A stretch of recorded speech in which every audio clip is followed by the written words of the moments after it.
ultimately that's what sent me to prison because I went to jail 15 months total, in and out, in and out, in and out. So I did my 6 months. I got out from the tents. I would stay clean for a couple of weeks, sometimes a month, and then I'd be right back at it. Boom.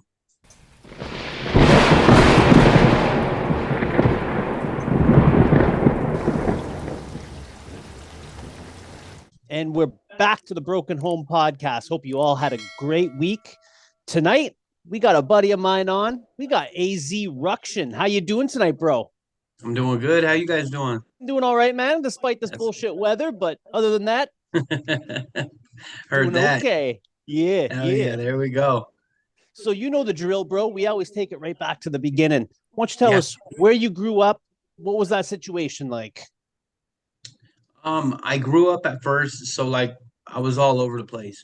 So I was born in Arizona. It was just me and my mom. My real dad wasn't in the picture. We moved to California when I was probably like I want to say 4, and then we were there for about 10 years. My mom in that time had gotten married and divorced twice, and had 2 more of my brothers. So I didn't really have a dad growing up. I did for certain times, but when the one that was the most consistent, he was the one that was in the military. So I lived on military bases most of my life, and so we moved around a little bit, different bases. Yeah. So we went from we went from California. We were on a few bases there, Fort Ord and Fort Hunter Liggett. I think Fort Hunter Liggett's like shut down now. See, when we lived there, I burned down 3 acres of military base. I got in trouble for that. I guess so. Yeah, it was wild. How old were you? I think I was 11. 11, eh? Just playing Maybe with 12. matches? No, so the older kids, what they would do is they would smoke all the ground squirrels out, and then they would shoot them with their BB guns, and when they would run out.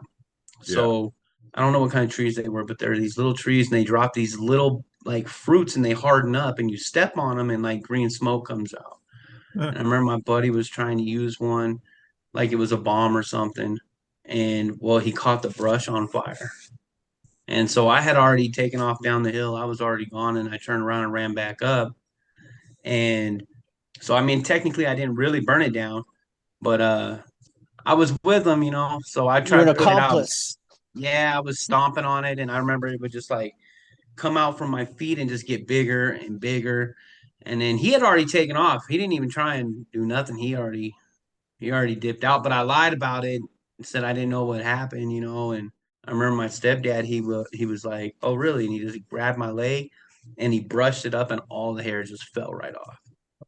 And it was kind of one of the. It was a weird situation, but like they all thought I was lying about it the whole time, because like what little kid's not gonna lie about something like that? It's crazy, you know what I mean? It ended up burning like 3.5 acres or something down. And they're all surrounded by houses. Yeah. Oh wow. Did he get in trouble for that? Yeah, but not like I did. Yeah. Okay. His dad was a higher rank.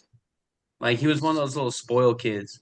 Oh, okay. You know what I'm saying? He got like his dad was a much higher rank. I think my stepdad was a sergeant at that time. Was that the most positive role model that you looked up to in your life, like growing up? Was living on him and my mom. Yeah. Yeah, because I've always been really close with my mom. Okay. Yeah. How long was he in your life for? About 11 years. And then he slowly just started doing his own thing. And then for a while he saw my little brother regularly. And then after that, we barely just got back into contact with him a couple years ago. And I'm 37 now. So I think when I was around 16-ish, maybe, about a little bit before 16 actually. Because he took me to get my permit. And that was really pretty much a little bit after that was the last time I had seen him up until a few years ago. And he didn't really keep in contact with my little brother either. Then that's his biological son. Right. Did you consider him as your father? Did you think of him as your father? Yeah. Yeah. Mm-hmm. And what about being in the military, if you're on those bases, did you ever aspire to go deep into military service or anything like that? Yeah, definitely I did. Other than him, a lot of my family was military anyways. It was definitely an option. It was something that I wanted to do. I just didn't pursue it. I did go like I had my MOS picked out for the Navy and everything, but I ended up not going because it was at the height of 9/11. You know, post 9/11, everybody was trying to join. There was like a crazy waiting list. So I had my son and I was just trying to do stuff different. So I wanted to, that's why I had signed up for the military. And then it just took too long. Like, I couldn't keep waiting. So like at first it was like I was supposed to ship out 3 to 4 months. Then it became like, oh well, we're gonna wait another 4 months. Eventually it got up to I think almost 15 months till I'd be shipped out. And I just ended up getting a job and just never went back. So Yeah, yeah. Couldn't put money and everything on the line, like just no. waiting for I that. should Yeah. have. I should have, you know what I mean? Like that was a mistake that I had made. It was that impatience, I still could have worked and still went and did what I had to do with them, you know what I mean, until it was time to go. Yeah. So Yeah. Yeah. How old were you when you started getting yourself in the streets? When did that start appealing to you? it always appealed to me, but I didn't grow up like that, you know what I mean? So because my mom kept me, really sheltered and away from a lot of stuff. But I had like different outlets that I, learned from, stuff like that. But then I really didn't get into it until I was about 18. And it's hard to be in the streets too when you're living on a fucking military base and then jump into Um, another one. yeah, yeah, exactly. We didn't have that type. You don't have that. You don't have crime like that.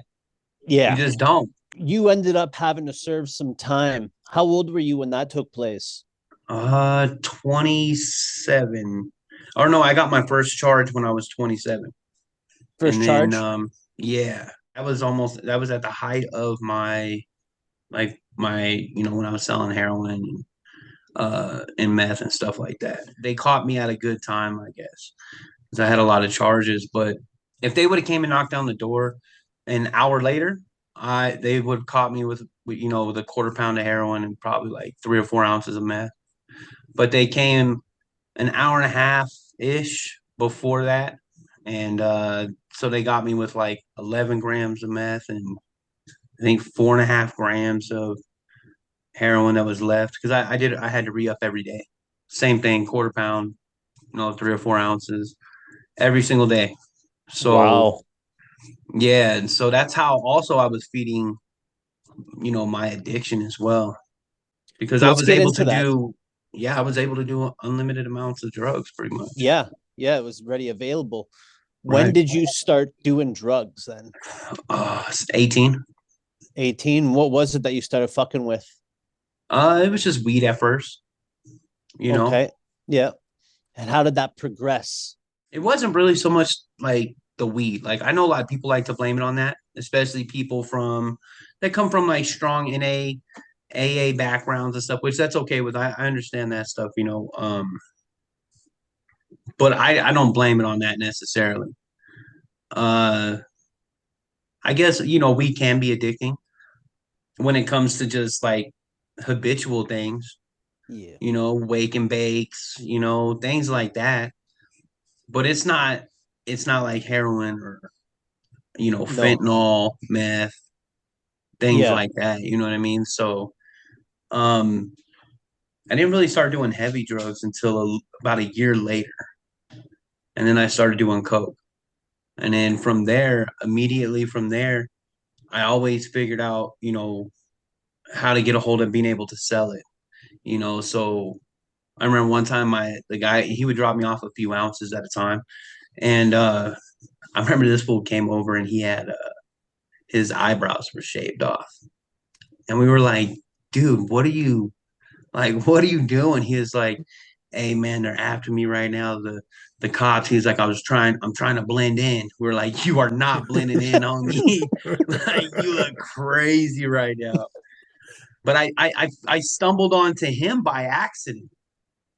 because I was getting, ounces of coke for $300 and 400 if he fronted it to me, which that's cheap. That was cheap as hell even back in 2005. That was super Yeah. cheap. Because it was You know what I mean? 800 up here around that time, 800 for an ounce at that time up here. See? Yeah, see? So it's like that was super cheap. So, I basically just took over like the business from one of my buddies that lived with me. He got arrested and he had, he went away for like, I want to say like a year. He would come over and shit and just, he would just serve me up. I told him what was up. Like, hey, man, I'm just going to continue doing it. I have my boy's phone and everything. He had already gave me permission to just, if anything happens, just keep it going because he didn't want to lose the connect. So, and then that was my real entry. Like, I had sold weed before that, but it was, I think it was then that first couple of weeks of like selling coke that I like, and because I was already selling a big amount right away because he had already pre-established, The all the clientele. clientele. Like it was already all the hard work was really just done. And so once I was making, all the money from that, and then I started meeting other people. Like we had this dude we called Shy. He came from Chicago and he was a cool ass black dude. And he would come down and he would come in this in a trench coat. And one time he brought in these two big old duffel bags, boom, just full of guns. And he was like, "Hey, you can pick whatever you want." He had all kinds of shit there, brass knuckles, like just shotguns, different types of. I had these two. I'm trying to remember what they were, which brand they were, but they were twins. So the shells popped off on each side, like on each opposite side. So I think that was right there where I got hooked. Yeah. Yeah, You know what I that mean? lifestyle. Yeah. Yeah, And how did you end definitely. up getting caught? I Like didn't did get caught with that though. no. But like just for your first charge, how did they Yeah, end up finding you? Did you make a mistake? Did someone roll on you? yeah. All right. So this one gets this one can get wild. I was hotel hopping all the time, moving from hotel to hotel. And we had gotten this new hotel at Motel 6 off of Northern. So it's like for people that are from Arizona, they'll know it's off, the I-17 in Northern and real popular area for that type of thing. And so when we were moving, I had this dude that he was my driver. He worked for me, like he drove 6 days out of the week. Every Friday, just like a business, I paid him $300 cash and a quarter ounce of meth every week. And he lived with me pretty much, but he would go home and stuff. He had a home and stuff, and he would go there and spend time with his son a couple hours throughout the day and shit like that. But for the most part, he just stayed with me most of the time. And the reason for that was because I didn't want to get a car. You know what I mean? So, um, but we were busy. Basically, we were moving into the Motel 6, and I had so much stuff like from people trading stuff into me all the time. I think I had like 4 Mac laptops and sent in my police report. I had 50 pairs of brand new shoes still in the boxes. Most of them I had more. It was a little bit more than 50, but it was like 54. It's been like 12, 13 years since I looked at the report, my police report. But I just had all kinds of shit because I was getting the heroin so cheap, 15, $20 a gram, getting 100 and like 50, 160 grams a day. And selling it for 60, 80 dollars a gram. If Man, I, all day. Cash or And that's it's going trade? like water. crazy. Yeah, it's like Yeah. water. You know what I mean? It's just going. We're on the last carload. We're getting ready to take the last of it up. And I never did this type of stuff. Like the reason why I had a driver is because I didn't want people to. I don't like people at my hotels. Except for I had my driver. I had maybe like 2 buddies of mine. Well, yeah, two because one of them for sure. Him and I ended up working for the same cartel and stuff, and ended up introducing him to him. And that's my best friend even to this day. So there was these 2 chicks standing out there, and they had one was like really old, probably like she was like in her 50s, but she looked like an used, worn out leather belt. Like she was just like tore back, and There was this other little like little chunky fat, kind of like almost in between little Hispanic chick, and they had asked if we knew where to get some dope and blah blah blah. So we were like, yeah, you can come up to the room. And so I'm literally, so we invite them up. I'm sitting in my uh we're in my hotel room, and at this point I have my meth connect there. So I had two different connects. One was this white dude who sold me the meth, and then the paisas they were the ones that sold us the heroin. Alex, my heroin connect, he wasn't there yet. The other homie was there. I wasn't paying attention, so like let's say I'm facing the way I'm facing now. Her and her friend are behind me, and I'm folding my clothes and stuff. Uh, the dude who was working for me, he was, weighing him out a sack, and then all of a sudden, the older chick, she was like, "Hey, you guys, I gotta handle something. I'll be right back. Give me like 20, 30 minutes." And we were like, "Yeah, yeah, okay." Well, she left her homegirl there. I got this like real sick feeling in my stomach, and all of a sudden, I just started checking for my wallet. I had like $4,000, $3,500 in my wallet. That was from the past couple, like 2 days. And luckily, she didn't get my re up money, but she took all that money. Now, at this point, I'm freaking out. The dude who sells me meth just got out of prison. So he shouldn't be around any of that anyway. He's still on parole, like fresh out, only been out like 5 months. And I think he had parole for like 3 years. And I'm tripping. At one point, I had my revolver. I had a Smith and Wesson snub nose 357, and it was a special edition 7 round shot, all titanium. It was like my baby. At one point, I had her by her hair, and I had my gun up to the side of her face, and I'm freaking out. She finally agrees to take us over there. So, you know, this a whole bunch of stuff like completely unfolds from there. But I lose my ID, is what I'm getting at. So now I don't have my ID because I ended up I didn't get the money back. I got the Mac laptop she bought with it. Cost almost 3 grand. So I think I lost about $500, like cash wise, total.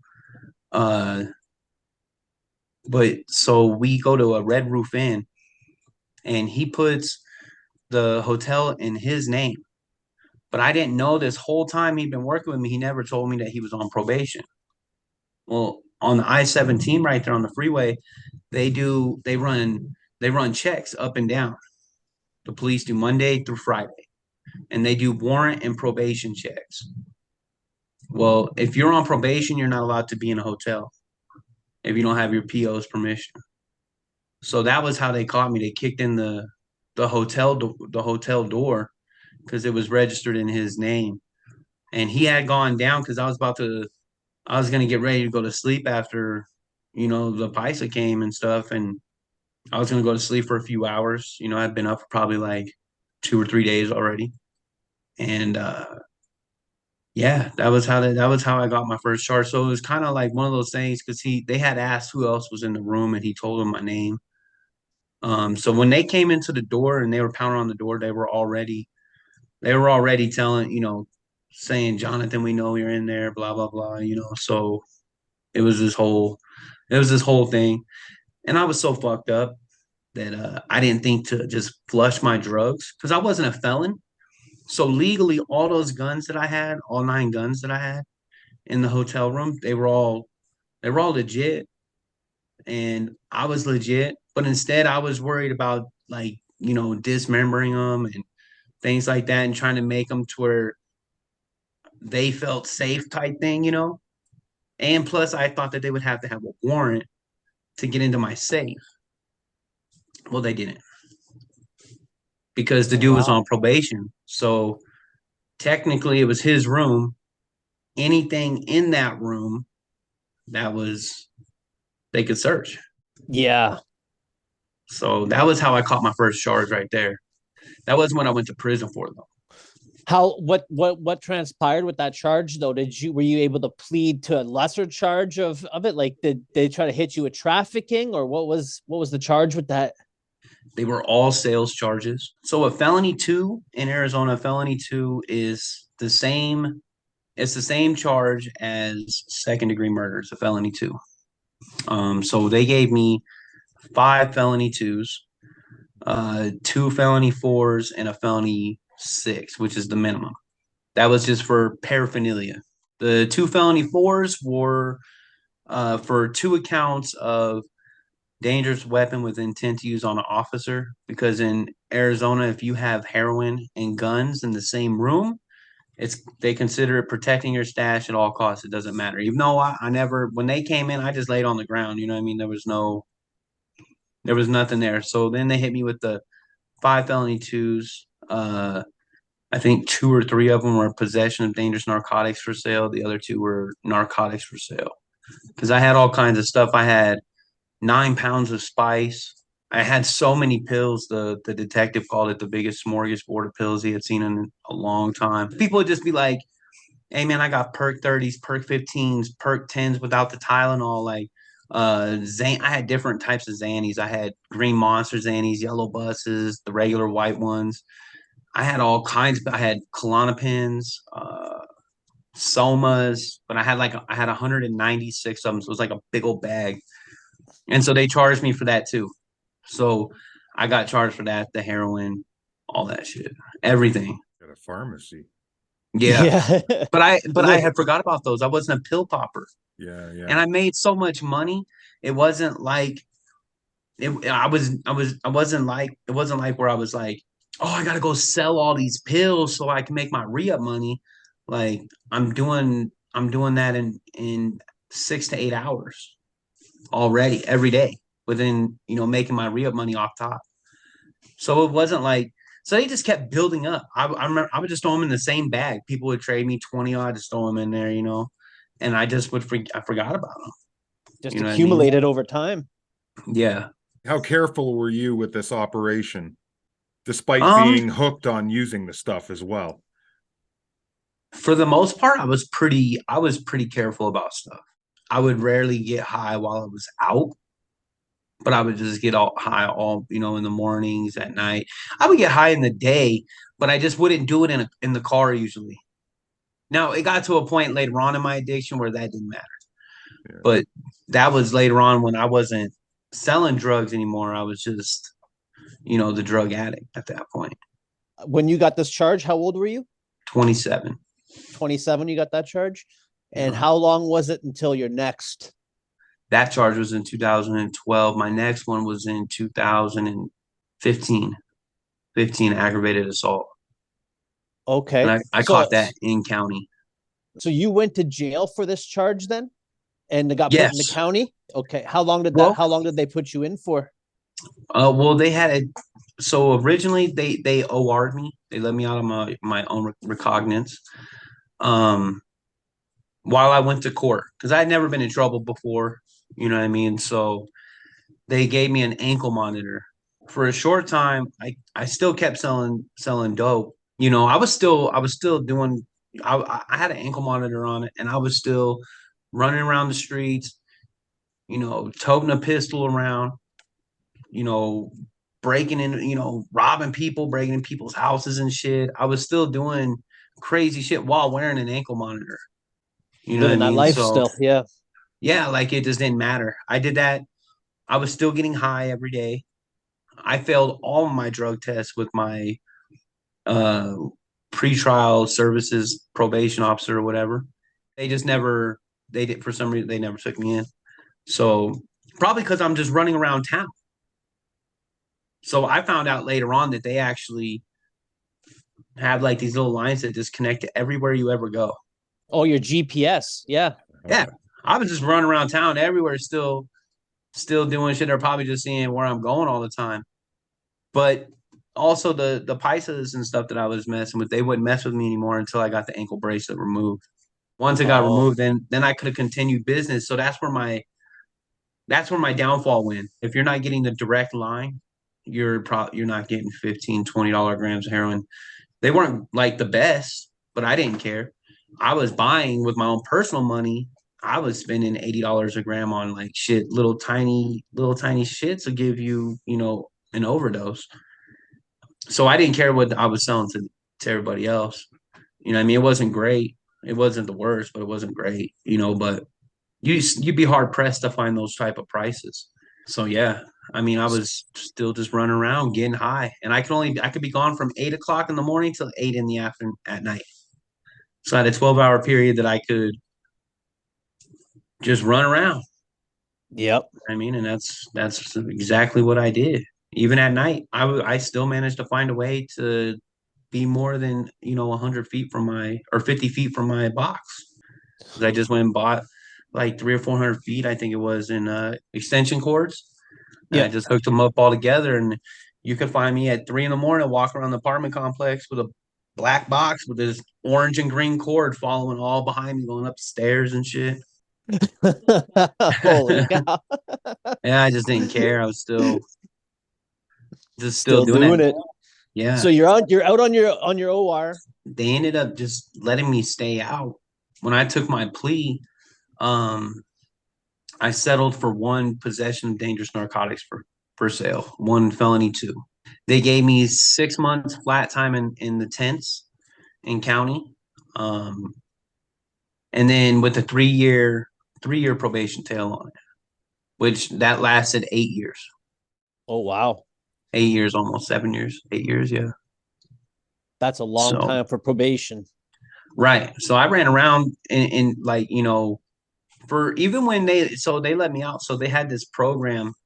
It was your first time in county and you were doing your like, just doing your county time. Like you're already sentenced, you're not waiting to be sentenced. They had this program, it was called work furlough, and then they had work release. And what that was, so like usually the guys with like DUIs, child support, things like that. Those were usually the guys that got to go to work release. Now they could be gone for 16 hours a day. And you wear regular clothes and you all we stay in this facility, like this fenced off, they're tents. You still live in these big old military green tents, but you wear regular clothes and you leave every day. Now they could do whatever. So work furlough, I was only allowed to be gone for 8 hours and 10 if they talked to like my boss. Now, one of my buddies he was in there with me and he owned a carpet lane business. So they gave me an opportunity to still be able to, you know, behave. And I was still throwing, cartons of cigarette, like put them in, make them look like footballs and saran wrap with, an ounce of spice and a bunch of pills and shit. And I would throw it over the fence and then somebody would catch it and I'll give them 25%. And then, we sell everything for cash on that yard because we leave, we go home. So we had like vending machines and shit like that. And I think that lasted like 3 or 4 weeks because I ended up going to the hole for a dirty UA because I was still getting high and shit. And I ended up nodding out in front of one of the cops. I wanted to go back there. Like I was always trying to have the judges send me back there because I was making like fucking $400 or $500 a day. More in there than on the street. It was safer. I mean, don't get me wrong. You're still getting probably a couple years in prison, depending on what you're throwing over too. One of the dudes after I had left, I think 4 months after I had left, got sent back because I wasn't allowed to go back there. They told me I could never go back there again. Um, one of the dudes had thrown over a 22 pistol. You know what I mean? So it was like it started getting pretty crazy. You know what I mean? But that was like, I mean, all we did was just like all night we just ran around and gambled. And I'm a people person, so I'm always talking to everybody. And we weren't allowed, like, if you were on work furlough, you couldn't go to the work release side, and the work release side couldn't come over to your side. So if you got caught walking around over there without permission, then you would get in trouble. So I came up with a way to where I was able to run my cigarettes and my spice and all my shit back and forth, because I would just put a big old trash bag in my back pocket. And when they would pull me over, hey Christopher, what do walking around for? Hey, I'm just picking up trash. Like, you know what I mean? I'm just picking up trash. And be like, oh yeah. And they never ever said anything. No. You guys know who Mark Grace is? Mark Grace. No. No. played for the Cubs, and then he played for I'm the an American. Diamondbacks. I'm an American League guy. I don't know. Yeah. Yeah. All right. Well, he's famous, bro. Like he's like won his World Series with the Diamondbacks over there, and Yeah. I was locked up with him for 2 months over there because he was on work release, so he would leave every day in a Benz and shit. He caught one of my packages. He was a cool ass dude, man. Super chill ass dude. Did they call it Tent City there? Yeah.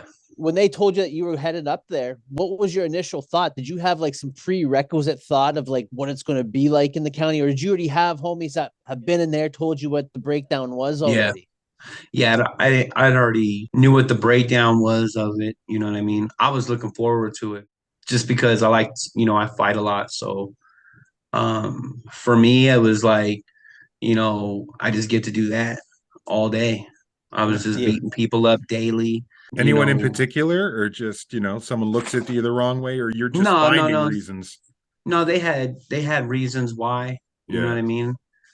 We had a guy we called Depends the whole time he was there because I made him shit himself. Uh, yeah, county was crazier to me than when I was in prison, but that's because when I went to prison, I ended up going to Supermax the whole time. So I didn't get to see a whole lot of shit like everybody else did. You know what I mean? I was slammed down. What was some of But the crazy shit you saw In county there. uh, in county? oh, just in county, Yeah. Yeah. 8 dudes smashing one dude out. Uh, but not just it wasn't just 8 dudes smashing one dude out because that's hard. You know what I'm saying? I'd rather get smashed by 8 dudes that don't know what they're doing than 8 dudes that know what they're doing. Because Yeah. if they don't know what they're doing, everybody's all hitting their own fists. You know what I mean? Yeah. And these dudes, these Mexican dudes, they beat the shit out that dude. Because like nobody really dies in county because Okay. everybody has a chance of pretty much going home for the most part. You know what I'm saying? So it's like Yeah. we don't get a lot of murders unless they're up on like Fourth Avenue, which is like the maximum security. A lot of those dudes, in the prison or on their way to do the rest of their life in prison. So it's a little bit different over there. But everybody's getting smashed out all the time. What You know what about I mean? weapons? Are people bringing in or making their own? Yeah, some people made their own. The most common one in the county was the plastic bottles. They melt them down and shit like that. You know what I mean? So, but you also most people were deterred from that because you get a lot of extra time in county. So you might be in there for 6 months. You really don't need a knife, because nobody else is not everybody else is all carrying knives. You know what I mean? It's not like in prison. It's just wild, man. I mean, I have like tons and tons of stories from there. A lot of crazy ones too, because there was a point where I ran we called it the inn yard. It was the tents where I was in charge of all the white boys there. How did that come about?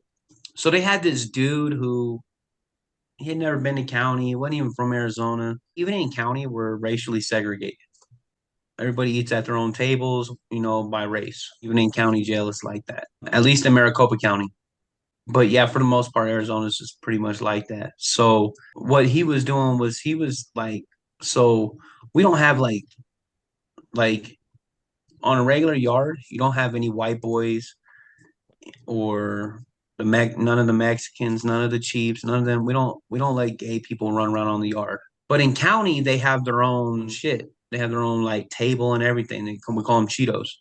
He was trying to allow them to integrate with everybody else. You know what I mean? And that's like a no-no. And we were having a meeting at this like in the day room, and we were all just talking about it. By the time we ended up leaving, because I had just basically just threatened them, like, if you don't step down and give me the keys, I'm just gonna beat the fucking shit out of you. Like that's just all there is to it. So he ended up giving me the keys, but a lot of people didn't like it because I'm very strict. Like I'll tell everybody what to expect in like the wood meeting, and then that's your warning. And you know what I mean? That was just your warning. That's just all. You don't get, a bunch of smacks on the hands. Had a lot of people beat up over. I mean, it seems silly now, but you're setting a precedence in there. You know what I mean? It might only be $3.50 in the store. You let one person take $3.50, they all think they can. Yeah. And then you're just broke. You know what I mean? So there was a lot of examples that were set that were there. And I was still, even though I had this dude named Hulk, he ended up dying. He had a heart attack later on, not while I was in there. I heard he had a heart attack on the streets, but he was a bodybuilder. I ended up still kicking it with that dude on the streets, but he comes from a line of bodybuilders. Like his dad did it professionally, so he was big. Even when I had those two dudes, they were my like torpedoes. You know what I mean? They were the guys I send to go beat people up. There would be times where, because I'm not, when you're running stuff like that, they don't want you doing all that. Keep in mind, this is in county. When it came to prison, prison's different. You know, I didn't have any pull like that in prison or anything. Um, but you're not supposed to be getting involved in that stuff. You know what I mean? You're supposed to kind of be behind the scenes. But I just like fighting people so much. I was still fighting people. You know what I mean? Sometimes I tell them, just chill out here. Let me go handle it. And they're like, oh, come on. Because everybody always wants to be able to, go and fight all the time. That's just part of it. You know what I mean? That's part of being locked up for the most, well, at least for me. I think, you know what I mean? I think it's fun. One of the lucky people who are looking forward to going just so I can, get some fucking rounds in. Yeah. You know? Because you don't hear Yeah. people getting in trouble for it a lot unless they're like permanently injured. You know what I mean? Yeah. Or bringing a weapon, stabbing somebody or something. But if it's just Yeah. fist on fist, yeah, it's the same way up For the here most too. part, yeah, you just go to the hole. You guys get a fighting ticket. It's not usually a big deal. Nobody presses charges. If you do that, you're a piece of shit, obviously. But that's what happened one day when I came back from court. It was actually in Durango, Building 7 Depot or something like that. Yeah, I just punched the dude in his mouth. Because we had a bunch of issues prior with him. He was a white boy, and he was creating a whole bunch of problems. I punched him in his mouth, and I knocked two of his front teeth out, and he pressed charges on me. That's what sent me to prison, because I went to jail a total of 15 months total, in and out, in and out, in and out. So I did my 6 months. I got out from the tents, and then I would stay clean for a couple of weeks, sometimes a month, and then I'd be right back at it. Boom, probation violation. So all of them except for, see, out of 12 or 13 times I've been arrested, one of them was for burglary in the third degree, and that was going to send me to prison, but they dropped it because it wasn't me that did it. But I couldn't. They had to figure out who did it at that point. They must have went and looked at the cameras. I ended up getting that dropped, but I still did 4 months in county waiting to go to court for that. I never went to court one time. Oh, the dead time. Yeah, they just kept me there for 4 months. So when they dropped it and I went in front of the judge and the judge dropped it, I was like, cool. So I like get to go home. And he was like, no, you still have police contact. But I didn't have any other charges. But I was still dirty on my UAs. I could have argued, probably, but then they would have just hit me with the dirty UA, which would have violated me anyways. Mm. So it just never slowed down. Yeah. Like it was just, I was always just go, go, go, go, go all the time. I disappeared for about almost a year where nobody heard from me. Nobody. My daughter's mom, my brothers. My brother didn't even recognize me when he seen me. He walked up to me at the hotel that I ran around at that area. He walked up to me and he was looking for me and asking people. And he walked up and he was like, "Hey, do you know my brother John?" I remember looking at him and I was like, "Yeah." Like I looked at him, like thinking like, "Yeah, that's me." Like, Wow. and I said, "Yeah, what's up, Tiber?" And then he started crying because I just looked so fucked up. Did you recognize your addiction when he couldn't recognize you? I've been recognized it. Okay. I've been known I had a problem. I just didn't care. Yeah. Oh. You know what I mean? This is like my second, third year into like heavy addiction without selling drugs. Yeah. Like I would try and get back on deck here and there, but it would never work out because I would just, even though it would go fast, I would still smoke or shoot way more You know what I mean? It just never really worked out ever again. Yeah. How long have you been clean for now? A few years now. Yeah. Congratulations, bro. Yeah, yeah. Thank Congratulations. you. Yep. Absolutely. Yeah. What made you make that decision to go clean? Well, when I went to prison, I wasn't done really. I thought I was. I stayed clean in prison the whole time, and then for a year afterwards, and then I had a relapse a little over a year after I got out, maybe about a year. What made me realize that I wanted to get sober and clean, my lady and I had broken up. My daughter's mom wasn't letting me see my daughter anymore. Even though my lady and I were broke up, she had told me, she was like, when you're ready to get sober and get clean, she's like, no matter what, just call me and I'll come pick you up and I'll take you go where you want to go.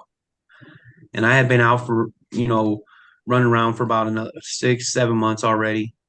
Just one day, bro, I was just like walking on the streets with just like a backpack of shit. When she picked me up, I was wearing a shirt that was ripped from my collar all the way down.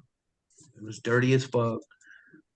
A pair of khaki, I think they were Dickies, and they were ripped from the crotch all the way down. I had two different pairs of shoes on and two different pairs of socks on. When she picked me up, that's how I was. I don't know, I just called her and I just told her I was like, I hadn't talked to her in months. And I was just like, I'm done. Like, I can't do this shit anymore. I'm getting too old for this. Like, just done with the lifestyle. And she came and picked me up in 30, 40 minutes. And then it's been good from there. That's a solid Yeah. woman, bro. Yeah. She dropped what she was doing to come and save me. Cause I would have died Yeah. probably within a couple of weeks.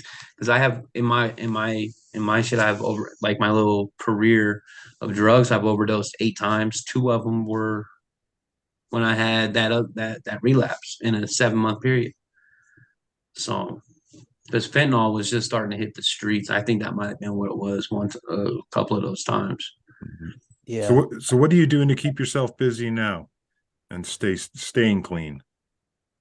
To be honest, I moved. Yeah. Sometimes you I got to get the moved fuck out. away. Yeah, I moved away. It's real hard to be healed where you've been broken. You know what I mean? It's just hard, Yeah. especially for me. I know everybody. Yeah. Like People person. people were constantly. It didn't matter where I was at. Avondale, Glendale, Peoria, Phoenix, Tempe, Mesa, Chandler. Everywhere I go, people are always walking up to me. I stayed with my stepdad recently for a couple of months and for some work out there. This is my first time seeing him in probably like 19 years, Oh wow. 20 years, a little over 20 years. We left the airport, met up with his wife and stepkids and stuff. We went to it was like an art gallery, but it was like twisted Disney stuff. It was dope. It was crazy. And people had walked up to me already right there. And I'd only been off the airplane. I hadn't been back in Arizona in over a year and a half. I think I was only back in Arizona for an hour and a half, 2 hours, and somebody in downtown Phoenix just walked up to me that I knew. He was Mhm. a good person. Though. He didn't do drugs and shit like that. But it's just like it's just hard. It's Yeah. just hard to sit there and see the same shit over and over, see the same places that like it didn't trigger me necessarily. Like I didn't sit there and see a place I used to hang out and be like, oh God, I need to go get high. I didn't. It wasn't like that for me. I think it was because I was just done. I was just done with it at that point. But it's still depressing to see other people. Like I Yeah. don't like seeing people strung out on drugs. You Yeah. know what I mean? That shit breaks me. Like it breaks my heart. You know what I mean? Because it's just like I know it's a struggle and I know it's hard, and I've been able to come out from 6 to 8 gram of heroin habit a day, plus at least bare minimum 2 or 3 grams of meth a day. And at that point, I was shooting all of that and I was putting it into a needle most of the time at the same time because I preferred them both of them. I preferred them to both be in the same shot at the same time. That's where a lot of my overdoses came from. My heart didn't Mhm. know what to do. It didn't know whether to go fast or go slow. It just, Yeah. so it just sucks when I see people like that, and it makes it hard for me to really like stay there and see that. Yeah. Because it's Yep. not that I don't want to help or anything. I've helped a lot of people get sober since I've been out of prison. I just don't like being around it. Yeah. Yeah. I just don't. You know what I mean? Like there's other people that I feel like are meant to do that. Like that's what my aunt does. She's been doing it for the last 11 years out of prison. She runs a couple clinics, I believe now. But that takes a certain type of person to be able to deal with that day in and day out all the time and still Yeah. keep her sobriety. Yeah. For me, it's I don't know. It's not like that. I wasn't willing to take the chance to find out. Yeah. Yeah. Yeah. You I know think what I you made a mean? good call with that. You know. Yeah, it's just a depressing thing. She's Yeah. always upset. She comes and when I would talk to her, she'd always be depressed and be Yeah. upset. And she's doing so good for herself. And I think it was just because she's just even though she's doing a good deed, she's just around all that Yeah. misery and Destruction. Exactly. destruction. And Yeah. using empathy constantly. I mean, it's got to be exhausting day after Yes. day, you know. Right. Yeah. You mentioned, so two parts to this actually. On a live the other night, Yeah. somebody took something out of context because they are on the other side of the country and not familiar with West Coast politics. Right. You mentioned Woods. Can you Yes. break that down for any of the listeners who may not understand what that is? Yeah. So Woods are the foot soldiers for the Aryan Brotherhood. We're not Aryan Brotherhood. There's only a select few that earn their way to be called a brother. We're a subset. Like basically, that's how we identify each other. White dudes in prison on the West Coast. That's how everybody identifies us. Black dudes, Mexican dudes, Asian dudes, Native Americans. It does not matter. Cops. If they're like if Dirty Weather, you guys seen him come up there. He's a shout out Dirty Weather, but he's a black dude from the West Coast, California. So if he called up to me and was like, "Hey, yo, Wood, hey, you got some cheese?" I'd be like, "Yeah, man, I got you." He'd be like, "All right, hey, I appreciate it, Wood," and I'd shoot it down to him. Everybody calls us Woods. So he took it out of a context. We're not skinheads. Skinheads, they just hate to hate. Yep. They don't have to have a reason to hate an individual. They'll just hate an individual because they're Jewish, Mexican, black, even certain white dudes. They do the same thing. They hate a lot of white people too. So they just hate because or for no reason. You know what I mean? Uh there's racism amongst the Mexicans, the whites, the blacks. That's just what it is. We're in a weird environment. But it works though. You don't you don't hear about white boys getting raped in prison in Arizona unless they're like no good. They're like they might do it on like a piece of shit yard, PC yard or whatever. But on the mainstream, if you rape somebody, if you have sexual crimes or if you're a homosexual, you're gone. I'm not racist at all. I didn't No. grow up like that ever.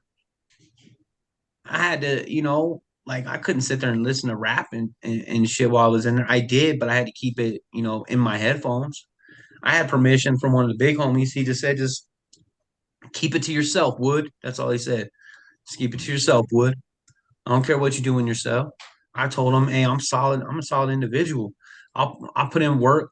I've been smashing fools out. I'm fucking with the business. I do what's necessary. I said, but I told him, I was like, I told my home, well, he became my homie, but he's like one of the big dogs, and he was just like, and I told him, I said, I just don't get down with the Hail Hitlers, and I just don't do that. I didn't grow up like that. That's not, and I'm not changing now. I'm in my 30s. Yeah. Like I'm not changing that shit now, and they all respected that. But I also didn't disrespect them and throw it in their face. It was just weird how he came up and tried to make a moment, Yeah. because he wanted to call me a racist when he don't know me. Peckerwood is not a racial, if anything, which is not. We don't look at it like that, obviously. I have it tatted on my chest, Peckerwood across my chest. We don't look at it. If anything, it's more derogatory towards white people. Yeah. Yeah. So Yeah. what are you mad about?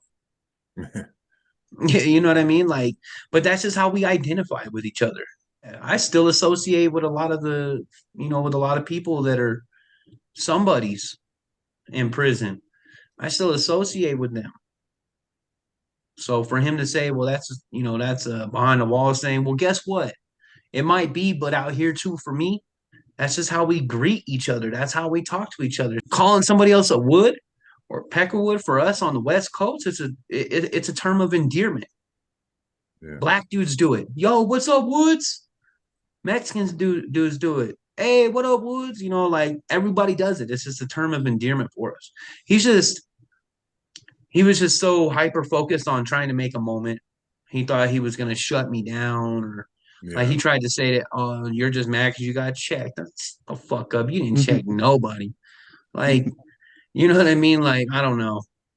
It was just Yeah. weird how he did that. But that's just what Woods are. We're not skinheads. We're not racist like that and stuff. Like I'm not racist at all.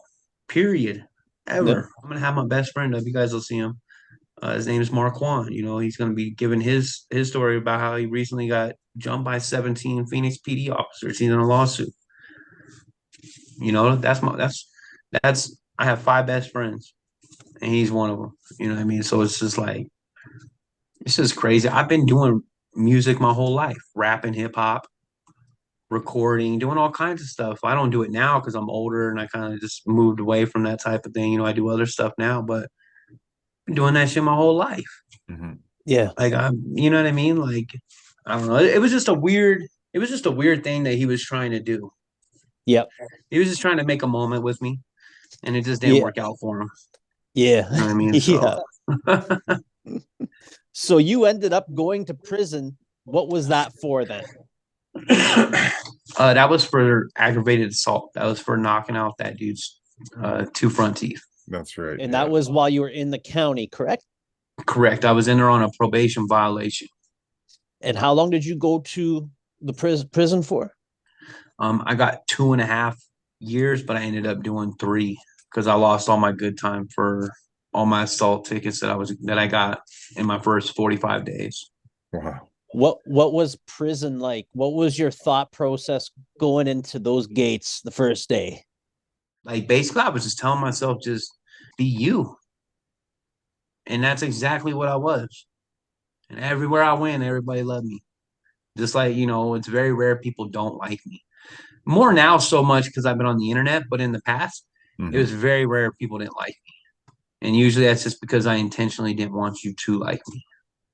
Yeah. So it's very rare somebody didn't like me because of my personality. But now that I'm on the internet, it's different. Now people just hate you just because they don't even Yeah. gotta Yeah. have Yeah. a reason. It's crazy. But yeah, it was just I was just telling myself just be yourself. You know what I mean? That's all I did. That probably saved me, even though I went to Supermax the rest of the time. They maxed my numbers out. But being slammed down, it was hard, but it kept me out of getting in more trouble. I probably would have just been I probably would still be in prison right now. Yeah. So I would have just kept catching time, selling dope, beating dudes up, stabbing fools, doing shit like that. I would have just caught more time. Yeah. Yeah. You What know what I was it mean? like in that prison? Was it violent in there? Or was Very. people kind of keeping to themselves? Okay, it was then, eh? What was like a typical day? Would you see fights off the hop? Was it stabbings? What Oh, was it? well, actually, like in Supermax, like I mean, like we would hear a bunch of fights because we are on 23-1 lockdown. We actually aren't 23-1. We're like 24-0 realistically 3 or 4 days out of the week. We only get to go out of our cell, and you only get to go with your cellie, and then you're cuffed everywhere you go, escorted by 2 cops, 3 cops. Um, so I didn't see a bunch of crazy shit really while I was in there. Like I saw a dude crack his skull when he was a piece of shit. Um, he tried to jump off the railing, and I was taking a shit, and he landed head first. blow, right in front of me while I was taking a shit at like 5:30 in the morning.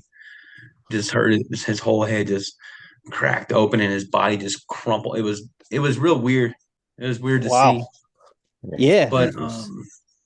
the people that I knew though, that was different. Like knew a lot of dudes. I knew a dude in there, we call him Brains. And that's because when the cops came to arrest him, he was sitting Indian style with a fork eating the dude's brains that he just blown his head off.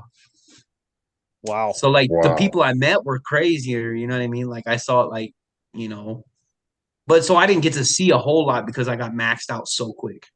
Mm. Yeah. Like it didn't it all my tickets, it brought my points up super high. And then, because I was getting 3-on-1s, which is not your normal fighting ticket. It's the highest fight. It's just, like when you get a murder charge in Arizona DOC, you get an A ticket. The 3-on-1 I got was an A ticket, same ticket I would get if I killed somebody.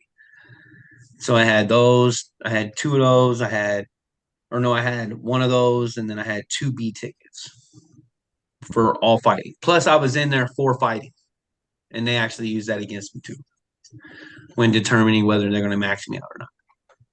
And Okay. Yeah. did you have a celly as well? Yeah. And did you get along? Did you luck out in I that had, way? yeah, I got along with almost all of my cellies. I had Yeah. one. I actually made him a lame of the week. I ended up smashing him out. We got into an altercation. He turned out to be no good anyway. So, but other than that, I got along with almost all of them except for my second to last celly. It was probably because him and I didn't have a TV at all. So we were just, chilling by. You can only play the same card games 150 times a day. And then, Yeah. Yeah. he sucked at chess. So I didn't like playing chess with him. But him and I we probably almost got into a fight probably 3 or 4 days out of the week. Oh But wow. I like that dude. I love that dude. He's a good dude. But we just didn't get along. We were always trying to one up each other all the time. And then I would Mm. just turn into literally like one time I grabbed the cards and just fucking threw him at his face, fucking like, fuck you, motherfucker, and he's done the same to me too. Where we're playing chess and he'll just fucking swipe off the whole board. He's like, man, fuck this fucking shit. But we've been playing, same card game for the last 8 hours because we're like, all right, well, hey, best out of 50, best out of 20, because nobody wants to take an L on anything. You know what I mean? Everybody wants to be the best at everything they do in that place. It's crazy. Yeah. You get out. Did you get picked up by family at the prison? How did you get home? What was that first day out like? No, I got dropped off at a UPS office, postal office, the mail service out here, shackled up because I was coming from Supermax. So even though I was going home, they still had me belly chained. My wrists were chained to my belly, and my ankle chains, and then that was chained up to the belly. So they still dropped me off like that, and then like I didn't have any family pick me up or anything for I think 3 or 4 days. And so I didn't have anything when I got out. I had a $50 gate fee, which I didn't smoke for 3 years. And then I ended up getting cigarettes my first, like, I want to say 30, 40 minutes out. So that was $10. So there goes 10 out of 50. And then I went to go buy donuts and coffee, and I ended up not buying any because I got all freaked out and left. And then I didn't have anything. I was washing my DOC boxes said ADOC or ADC on them. I was using they still had them in orange. I was using all my prison clothes still for 3 or 4 days. I was just washing my underwear and my socks every single day. I would go to bed. Right before I go to bed, I'd hand wash them in the sink like I was in prison, and then I would just fucking wring them out, put them up to dry, and go to sleep. Put on a pair of pants so I was not sleeping in the halfway house, butt naked and shit. But that was just how I fucking did that for like 4 days. Then my mom and my aunt picked me up, and then we went out to eat, and they bought me some clothes. And then I think I had met my lady like a month and a half after that, and then I've just been with her ever since. That's dope, man. That's dope. It was shitty getting out, that's for sure. Yeah. Yeah. And even now, they always say that we're going to be addicts for the rest of our lives. Do you ever even think about going back to it, or is it the furthest thing from your mind? Now it is the furthest thing from my mind. It wasn't like that before I relapsed. You know what I mean? I would always think about it all the time. Now it's just not something that I worry about. It's not something that I think about when I see people I don't that are on drugs. It doesn't make me want to go and do drugs. I just don't get like that anymore. Been there, done that. Yeah. And got the t-shirt. I'm good. Yeah. Yeah. Yeah. Yeah. That's the same way I am. I see people strung out and I think back like I'm never going to let myself get like that again. I'm never going to be like that. No, Yeah, I no. can't let myself be like that. And that's motivation enough for me. Yeah. And don't get me wrong, like unfortunately, I did. I love doing drugs. I'm just not a functioning drug addict. Yeah. Mhm. I cannot hold a job for more than 2 or 3 weeks if I started using again. It'll just go downhill right off top because I don't have that on off control switch. I just will do a little bit and then all of a sudden before you know it, I'm just like full blown fucking back to, being a junkie and shit again. Yeah. Yeah. Yeah. So I'm no good to anybody. I know dudes have been doing meth for 30 years. That's They're crazy. retiring like with the same job for 25, 30 years. Held a family the whole time. And it's just some people can do it, Yeah. some people can't, and I can't do it. So I don't Yeah. even try. I don't even No. Yeah. bother. And for yourself now, you got a lady. How many children you got? You got a couple kids? Yeah. Two different baby moms. How do you like being a father? It's cool. I haven't really seen my son much. Him and his mom just let me see him. Mm. But with my daughter, she's amazing. She's freaking crazy. She's 9, so she's very, very outspoken. She has no fear of giving people like attitude. She's like she can be very, very mean. But she doesn't mean to be, she's just like she'll tell you, she'll ask you like, how come you stink? Like, do you take a shower? Yeah. Like she's like that, and she's 9, so it's like it goes from like, oh, that cute little kid is, she was funny to like she's 9, and you're just like, all right, now you're just being an ass, like you know what I mean? Like, Yeah. but she'll walk up to random people and do that to them. Like, she's just crazy. I love it though. She's wild. It's Yeah. fun. It's fun watching them get their personalities and grow. Because I missed a lot of her life being in the streets and in prison and stuff like that. Yeah. So I missed out on a lot of stuff. Yeah. Yeah. Well, you get the time now to devote yourself to her, being the best Yeah, dad you man. can be. Yeah, I just want to change Absolutely. everything for her. Yeah. Yep. Yep. Before we close it up here, we always ask our guests to give a positive message to anybody that could be going through something similar to how you did, or somebody growing up in the same situation. What would you have to say for them? To be honest, strive for something so much better. The streets are not what we all think they are. Because it doesn't matter if you think you can do it long term or short term. The streets is the one place that does not discriminate. You can all walks of life get turned into the streets. You really want that life, it'll take you. In my opinion, where's the pride in that accomplishment? That's how I look at it now.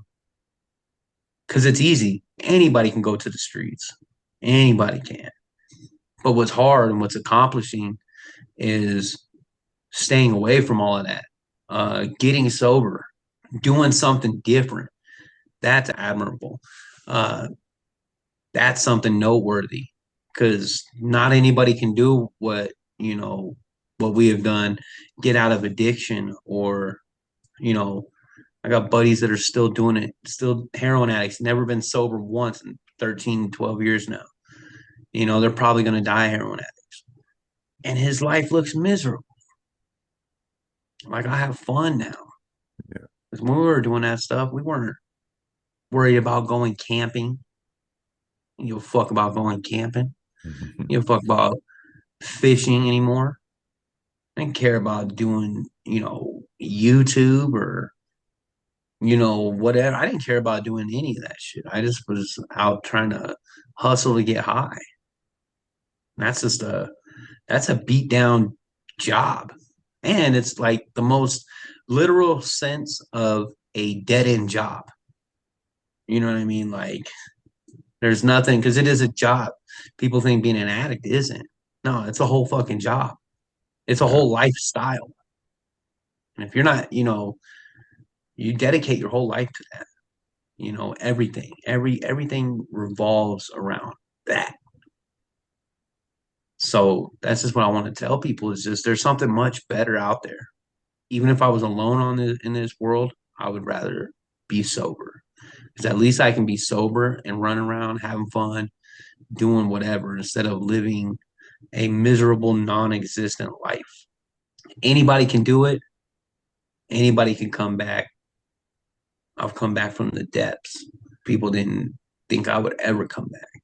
Everybody thought I was going to die at some point. All my family, kids, moms, everybody.